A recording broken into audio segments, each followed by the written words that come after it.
ఒక యువతి నార్త్ ఇండియాలో డ్యాన్స్ ఆడుతూ ఆడుతూ సడన్గా హార్ట్ అటాక్ వచ్చి స్టేజ్ మీదే కుప్పకూలిపోయి చనిపోవడము. జిమ్లో ఎక్సర్సైజ్ చేస్తూ చేస్తూ సడన్గా హార్ట్ అటాక్ వచ్చి చనిపోవడము. హార్ట్ అటాక్ ఏదైతే ఉందో ఇలా సడన్గా జరగదు, రాత్రి ఇది కూడా జరగదు. ముందుగా హార్ట్ అటాక్ని గుర్తించడానికి టంగ్ డయాగ్నోసిస్, అంటే ఇది diet, life style, stress, immunity వల్లనే వస్తూ ఉంది. ఎక్సెస్ షుగర్స్, ఎక్సెస్ సాల్ట్స్, తర్వాత జంక్ ఫుడ్స్, అతిగా స్ట్రెస్ ఉండడం, బాడీని వార్మప్ చేయకుండా, డైట్, లైఫ్ స్టైల్ సరిగ్గా మెయింటైన్ చేయకుండా. ఆబ్వియస్లీ మీ డైట్, లైఫ్ స్టైల్, స్ట్రెస్, ఇమ్యూనిటీని మీరు సర్దిద్దుకోవాలి. సాత్విక్ డైట్ ఎక్కువగా ఫాలో అవ్వాలి. తల్లిదండ్రుల్లో హార్ట్ అటాక్ ఉందనుకో పిల్లలకు వచ్చే అవకాశాలు ఎక్కువ ఉన్నాయి. ఎందుకంటే డైట్, లైఫ్ స్టైల్లో ఎలాంటి తప్పులు జరుగుతున్నాయో అవన్నీ కరెక్ట్ చేసుకోండి.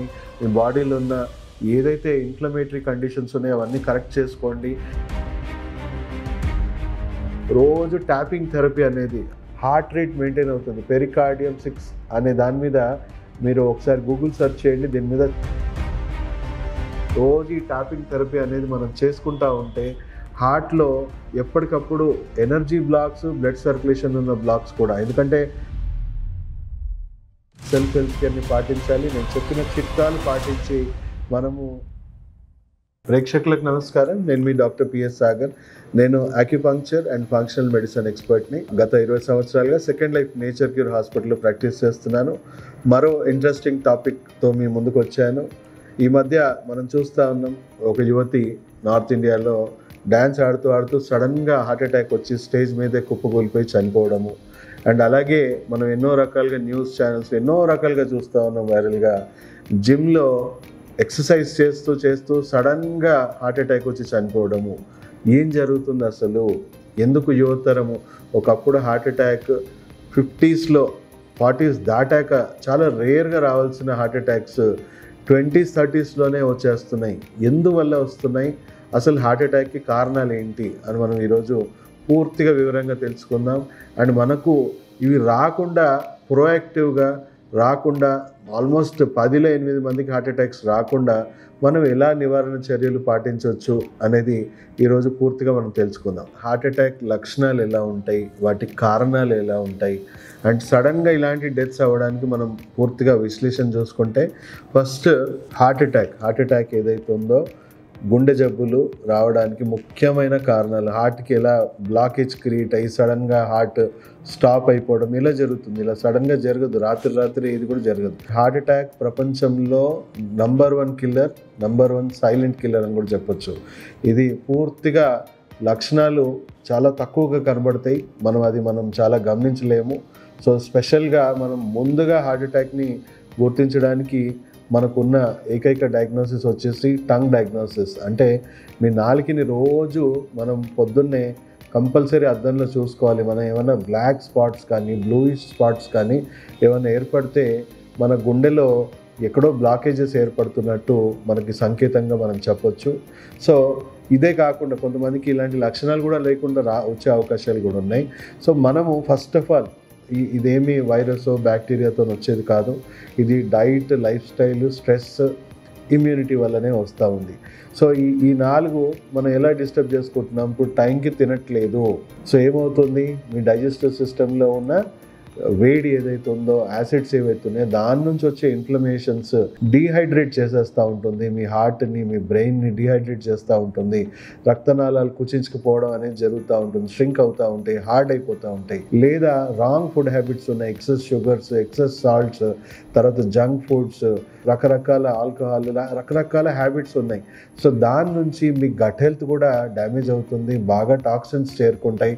ఆ టాక్సిన్స్ అంతా కూడా ట్రైగ్లిసరైడ్స్ రూపంలోనో, కొలెస్ట్రాల్ రూపంలోనో మీ రక్తనాళాల్లో డిపాజిట్ అవ్వడము అండ్ డీహైడ్రేషన్ కూడా గురి చేసి రక్తనాళాలు ష్రింక్ అవ్వడము. సో ఇదొక కారణం. అతిగా స్ట్రెస్ ఉండడం, అంటే ఇప్పుడు చూడండి, స్ట్రెస్ అనేది పార్ట్ ఆఫ్ లైఫ్ స్టైల్ అయిపోయింది అందరికీ. ప్రతి ఒక్కరు స్ట్రెస్ లెవెల్స్ చాలా హై. సో దానివల్ల మీ బాడీలో కార్టిసాల్ లెవెల్స్ చాలా హై ఉంటుంది.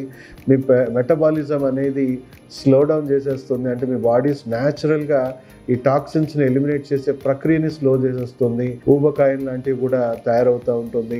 సో న్యాచురల్గా ఏమవుతుంది, మీ కార్టిసాల్ నుంచి వచ్చే inflammation and metabolic slow down అవ్వడం వల్ల కూడా మీకు బాడీలో టాక్సిక్ ఎలిమెంట్స్ పెరిగిపోయి మీకు క్లాగ్ అవ్వడం అనేది జరుగుతూ ఉంది. దానివల్ల బ్లడ్ వెజల్స్ అన్నీ కూడా నేరోగా స్ట్రింక్ అయ్యి డీహైడ్రేటెడ్, రకరకాల కారణాలు. సో ఈ స్ట్రెస్తో పాటు ఇప్పుడు సడన్గా ఎస్పెషల్లీ మనం మాట్లాడుకుంటే ఈ డ్యాన్స్ ఆడుతూ లేదా ఎక్సర్సైజ్ చేస్తూ సడన్గా డెత్స్ ఎలా అవుతున్నాయి అంటే, సడన్గా ఓవర్ ఎగ్జర్షన్. ఇప్పుడు ఎక్సర్సైజ్ చేసే వాళ్ళు చూసుకున్నా లేదా డ్యాన్స్ చేసే వాళ్ళని మనం చూసుకున్నా బాడీని వార్మప్ చేయకుండా, డైట్ లైఫ్ స్టైల్ సరిగ్గా మెయింటైన్ చేయకుండా మెల్లిమెల్లిగా ఇప్పుడు ఏ ఎక్సర్సైజ్ చేసినా కూడా సడన్గా ఓవర్ ఎగ్జర్షన్స్ అనేవి ఇవ్వకూడదు. సో ఈ ఓవర్ ఎగ్జర్షన్స్ వల్ల కూడా ఏమవుతుంది అని అంటే, ఓవర్ స్ట్రెయిన్ అయిపోవడం వల్ల కూడా న్యాచురల్గానే కార్టిసాల్ లెవెల్స్, ఇన్ఫ్లమేషన్ విపరీతంగా పెరుగుతుంది. బాడీ సడన్గా డీహైడ్రేషన్కి, అంటే ఎక్సెసివ్ స్వెటింగ్ ద్వారా డీహైడ్రేషన్కి గురవుతుంది. ఆ డీహైడ్రేషన్ వల్ల మీ బాడీలో న్యాచురల్ ఇన్ఫ్లమేషన్ పెరిగిపోయి రక్తనాళాలు స్ట్రింక్ అయిపోవడం, సడన్గా హార్ట్ పట్టేయడం, ఎనర్జీ బ్లాకేజెస్ అవ్వడము, ఎనర్జీ బ్లాకేజ్ వల్ల సడన్ డెత్స్ అనేవి జరుగుతూ ఉన్నాయి. సో దీన్ని నివారించుకోవడానికి, అంటే దీనికి నివారణే మెయిన్ మెడిసిన్ అని చెప్పొచ్చు. ఇలాంటి సిచ్యువేషన్ రాకుండా ఎక్సర్సైజెస్ చేసేటప్పుడు మీరు తీసుకోవాల్సింది ఏంటంటే తగిన హైడ్రేషన్ చేయాలి. అండ్ ఎక్సర్సైజెస్, మీకు హెవీ స్ట్రెయిన్డ్ ఎక్సర్సైజెస్ అనేవి రైట్ అవే చేయకూడదు. మెల్లిమెల్లిగా క్రమంగా మీ బాడీ ఎనర్జీ లెవెల్స్ బూస్ట్ అవుతున్న కొద్దీ, మీ బాడీ కెపాసిటీ బిల్డ్ అవుతున్న కొద్దీ మీరు ఎక్సర్సైజ్ చేయాలి. అండ్ ఆబ్వియస్లీ ఏది అతిగా చేయడం కూడా మంచిది కాదు. అతిగా రాంగ్ ఫుడ్స్ తినడం కూడా, అతిగా ఓవర్ ఎక్సర్సైజింగ్ కూడా మంచిది కాదు. సో మీ బాడీ లిమిట్స్ ఏంటో తెలుసుకొని అంతవరకే చేయండి.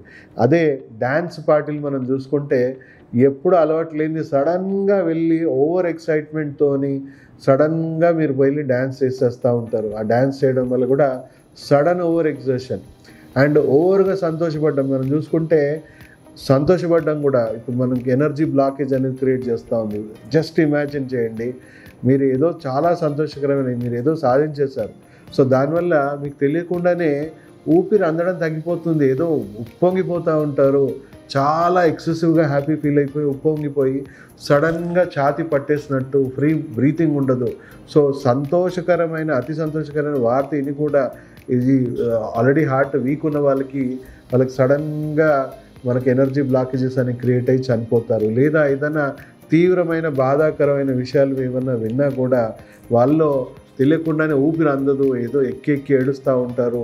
సో ఊపిరి అందకుండా పోతుంది, సడన్గా హార్ట్ అటాక్స్ రావచ్చు. మనం తెలియకుండానే ఈ రెండు సిచ్యువేషన్స్లో చూడండి, ప్రకృతి సహజంగా మనం ఈపుని తడతాం, ఇలా సబాష్ మంచిగా సాధించాం, మంచి పని చేసాం అని చెప్పేసి మనం వెన్ను తడతాం. వెన్ను తట్టడం వల్ల వాళ్ళకి కొట్టగానే వాళ్ళకి ఇమీడియట్గా ఎనర్జీ బ్లాక్ అనేది రిలీజ్ అయిపోయి, వాళ్ళకి ఆ చెస్ట్లో ఉన్న టైట్నెస్ రిలీజ్ అయిపోయి వాళ్ళకి ఊపిరి మళ్ళీ నార్మల్గా అందడం. అంటే అతి బాధాకరమైన సిచ్యువేషన్ అయినా, అతి సంతోషకరమైన విషయం అయినా, ఇలా అతిగా ఆనందంలో మనం డ్యాన్సులు చేస్తూ ఉన్నా ఇలాంటి సిచ్యువేషన్స్ రావచ్చు. సో దీని నివారణ చర్యగా ఫస్ట్ మనం చెప్పాలి అంటే, ఆబ్వియస్లీ మీ డైట్, లైఫ్ స్టైల్, స్ట్రెస్, ఇమ్యూనిటీని మీరు సర్దిద్దుకోవాలి. సాత్విక్ డైట్ ఎక్కువగా ఫాలో అవ్వాలి. రెగ్యులర్ చెకప్స్ చేసుకోవాలి. మీ హార్ట్ కండిషన్, సిటీ యాంజియోగ్రామ్ లాంటి నాన్ ఇన్వెసివ్ టెస్టులు చేయించుకోండి. సిటీ యాంజియోగ్రామ్లో మీ హార్ట్లో ఎక్కడెక్కడ బ్లడ్ వెజల్స్ నేరో అయ్యాయి, ఎక్కడ బ్లాకేజెస్ ఉన్నాయో ఎలాంటి డ్యామేజ్ అవ్వకుండా చేయొచ్చు. అదే యాంజియోగ్రామ్లో మీ బ్లడ్ వెజల్స్ డ్యామేజ్ అయ్యే అవకాశం ఉంది. సో సిటీ యాంజియోగ్రామ్ చేయించుకోండి.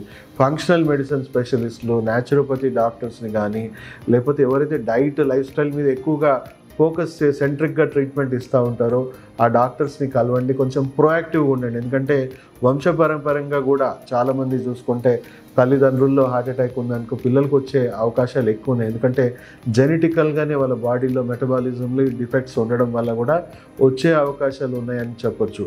సో మీరు కూడా కొంచెం ప్రొయాక్టివ్గా ఉండాలి. 30s 40s నుంచి కొంచెం ప్రొయాక్టివ్గా ఉంటే వచ్చే అవకాశాలు ఉంటాయి. ఎందుకంటే నా ఫ్రెండే ఉన్నాడు, ఓ డాక్టర్, ఫేమస్ డాక్టర్, నా క్లోజ్ ఫ్రెండ్.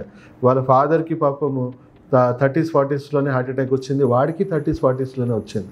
సో అది యాదృచ్ఛికమో తెలియదు కానీ బట్ అలా జెనెటిక్ ఫ్యాక్టర్స్ కూడా 2% రోల్ ప్లే చేస్తాయి. సో ప్రతి ఒక్క అంశంలో మనం కొంచెం ప్రొయాక్టివ్నెస్ అనేది వహించాలి. మీరు ఒకసారి డాక్టర్ని సంప్రదించి డైట్, లైఫ్ స్టైల్లో ఎలాంటి తప్పులు జరుగుతున్నాయో అవన్నీ కరెక్ట్ చేసుకోండి. మీ బాడీలో ఉన్న ఏదైతే ఇన్ఫ్లమేటరీ కండిషన్స్ ఉన్నాయో అవన్నీ కరెక్ట్ చేసుకోండి.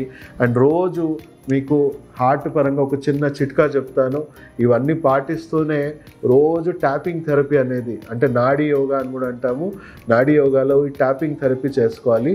సో మీరు హార్ట్ అటాక్ లక్షణాలు చూసుకుంటే చాలామందికి చేతుల్లో ఇక్కడ నుంచి ఇలా రేడియేట్ అవుతుంది, హార్ట్లోనే రాకపోకుండా ఉండదు, ఇక్కడ కూడా చేతుల్లో ఇలా రేడియేటింగ్ పెయిన్స్ వస్తున్నా కూడా అది హార్ట్ అటాక్కి మనకి ఇచ్చే వార్నింగ్ సిమ్టమ్గానే చెప్పొచ్చు. అది లెఫ్ట్ హ్యాండ్లో రావచ్చు, రైట్ హ్యాండ్లో కూడా రావచ్చు. సో ఇలా ఇక్కడ హార్ట్కి సంబంధించిన నాడి ఇక్కడ నుంచి పాస్ అవుతుంది కాబట్టి మనకి ఇందులో ఎక్కడైనా రేడియేటింగ్ పెయిన్స్ రావచ్చు. సో వచ్చాక కాదండి, రాకుండా ఉండడానికి ఏం చేయాలి, రోజు మనం ఇక్కడ పెరికార్డియం 6 అనే ఒక పాయింట్ ఉంది, ఈ 3 ఫింగర్స్ ఇక్కడ క్రీజ్ నుంచి ఈ 3 ఫింగర్స్ని మనం ఇలా పెట్టుకొని ఈ మిడిల్ పాయింట్ ఏదైతే ఉందో ఇది పెరికార్డియం 6 అంటారు. సో ఇలా పెట్టుకొని రోజు ఒక 2 minutes దీన్ని ప్రెస్ చేసుకోండి. దీనివల్ల హార్ట్ రేట్ మెయింటైన్ అవుతుంది. పెరికార్డియం 6 అనే దాని మీద మీరు ఒకసారి గూగుల్ సెర్చ్ చేయండి, దీని మీద చాలా రీసెర్చ్ జరిగింది. ఈ ప్రెషర్ పాయింట్ని రెగ్యులర్గా మీరు స్టిమ్యులేట్ చేయడం వల్ల హార్ట్ రేటు, బ్లడ్ ప్రెషర్ ఇవన్నీ చాలా పర్ఫెక్ట్గా మెయింటైన్ అవుతున్నాయి అని చెప్పేసి ఆల్రెడీ పబ్లిష్డ్ జర్నల్స్ ఉన్నాయి. అలాగే ట్యాపింగ్ థెరపీ చూసుకుంటే ఇక్కడ ప్రెషర్ పాయింట్ వచ్చాక ఇక్కడ ట్యాప్ చేసుకోండి. ఇక్కడ చాలా కీలకమైన నాడులు జంక్షన్స్ ఉన్నాయి. అలాగే మీరు ఇక్కడ చంకలో కూడా ఇలా ట్యాప్ చేసుకోండి. సో బోత్ సైడ్స్ సో ఇలాగే ప్రెస్ చేయాలి, ఇక్కడ ట్యాప్ చేసుకోవాలి, ఇక్కడ కూడా ట్యాప్ చేసుకోవాలి. సో ఇదొక రకంగా మినీ సిపిఆర్ అనేది ఎప్పుడన్నా మీ ముందు సడన్గా హార్ట్ అటాక్ వచ్చిన వాళ్ళకి సిపిఆర్ చేస్తే వాళ్ళు ప్రాణాలు కాపాడే అవకాశం ఎలా ఉందో ఇది ఒక రకమైన మినీ సిపిఆర్. ఎందుకంటే మీకు హార్ట్లో సడన్గా ఎనర్జీ బ్లాకేజెస్ ఏవైతే ఉన్నాయో ఆ స్పాజమ్స్ వెంబడే రిలీజ్ అయ్యి మళ్ళీ బ్లడ్ ఫ్లో అనేది నార్మల్గా వచ్చేస్తూ ఉంది.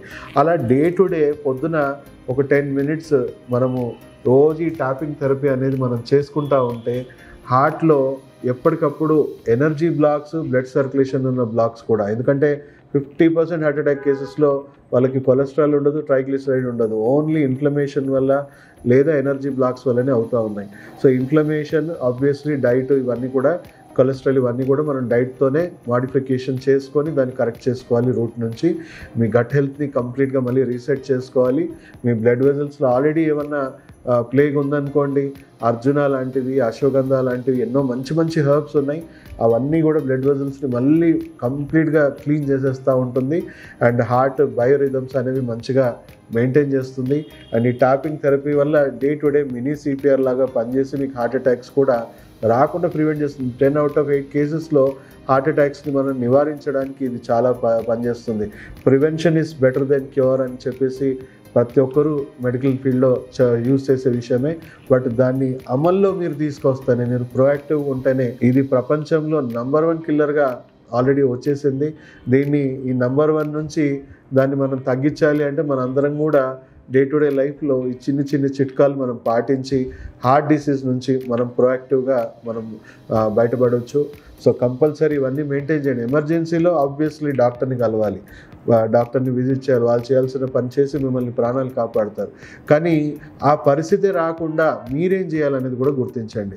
మన పాత ప్రీవియస్ వీడియోస్, ఈ హార్ట్కి సంబంధించిన ప్రీవియస్ వీడియోస్ కూడా చాలామంది చూసి వాళ్ళ ఎక్స్పీరియన్స్, లైవ్ ఎక్స్పీరియన్స్ షేర్ చేసుకున్నారు. ఒక అతను ఇంట్లో పాపం ఒకడే ఉన్నాడు. మనం first 4 minutes any emergency first 4 minutes చాలా కీలకం. సో మనం ఎక్కడో ఉంటాం. సో తన చుట్టూ ఎవరూ లేరు, తనకి సడన్గా ఛాతీ పట్టేసింది, విపరీతంగా రేడియేటింగ్ పెయిన్స్ వచ్చాయి. సో ఇమ్మీడియట్గా ట్యాపింగ్ చేసుకున్నాడు, సెల్ఫ్గా ట్యాపింగ్ చేసుకున్నాడు. అండ్ తను వితిన్ 5 to 10 minutesలో కంప్లీట్గా హార్ట్ అటాక్ అనేది రిజాల్వ్ అయిపోయింది. మళ్ళీ డాక్టర్కి వెళ్ళి చూపించుకున్నాడు. సో ఆల్రెడీ మీకు హార్ట్ స్ట్రోక్ వచ్చిందండి అని చెప్పి కూడా వాళ్ళు నిర్ధారించారు. సో తను ఫోన్ చేసి మమ్మల్ని థ్యాంక్ చేశాడు. ఇంకొక పేషెంట్ అయితే తను కార్ డ్రైవింగ్ చేస్తుంటే వచ్చింది, తను డ్రైవింగ్లోనే ట్యాప్ చేసుకుంటూ తను హాస్పిటల్ దాకా కూడా రీచ్ అయిపోయాడు. హాస్పిటల్ రీచ్ అయ్యే వరకు తను మళ్ళీ నార్మల్ లైఫ్కి వచ్చేసాడు. అండ్ చెక్ చేసుకుంటే తనకు కూడా హార్ట్ అటాక్ వచ్చింది. సో కొంత ఎమర్జెన్సీ కండిషన్స్ని మనం డాక్టర్ దగ్గర పోవడం ఎంత ముఖ్యమో మనం ప్రొయాక్టివ్గా ఇవన్నీ పాటించడం. ఫస్ట్ ఆఫ్ ఆల్ ఇలాంటి సిచ్యువేషన్ రాకుండా మన జీవన శైలి మనం కూడా మార్చుకోవడమే దీనికి. అంటే prevention is better than cure అనేది 100కి 100% హార్ట్ డిసీజ్లో అప్లికబుల్ అండి. అందరూ ప్రొయాక్టివ్గా ఉండాలి, సెల్ఫ్ హెల్త్ కేర్ని పాటించాలి. నేను చెప్పిన చిట్కాలు పాటించి మనము ఆల్మోస్ట్ 10లో 8 మంది కన్నా హార్ట్ అటాక్స్ నుంచి మనం నివారించడానికి మనందరం కూడా పాటించాలి. సో ప్రతి ఒక్కరు కూడా ఈ వీడియో షేర్ చేయండి. చాలా కీలకమైన ఇన్ఫర్మేషన్, ప్రతి ఫ్యామిలీలో ఎవరికో ఒకరికి ఇది వచ్చే అవకాశం ఉంది. సో ప్రతి ఇంటికి చేర్చాల్సిన బాధ్యత మీది. ప్రతి ఒక్కరికి కూడా ఈ వీడియో షేర్ చేయండి, ఈ వీడియోని లైక్ చేయండి అండ్ సబ్స్క్రైబ్ చేయడం మర్చిపోకండి. ఎందుకంటే మీరు మమ్మల్ని ఎంత ఎంకరేజ్ చేస్తే ఇంకా ఇంతకంటే మంచి కంటెంట్ మీకు తీసుకురావడానికి మేము ఇంకెంతో శ్రమిస్తాము. ఈ ఎడ్యుకేషన్ కంప్లీట్గా మీకు ఫ్రీయే, కానీ మాకు ఎంకరేజ్మెంట్ పరంగా డెఫినెట్లీ దీన్ని లైక్ చేయండి, షేర్ చేయండి. Thank you.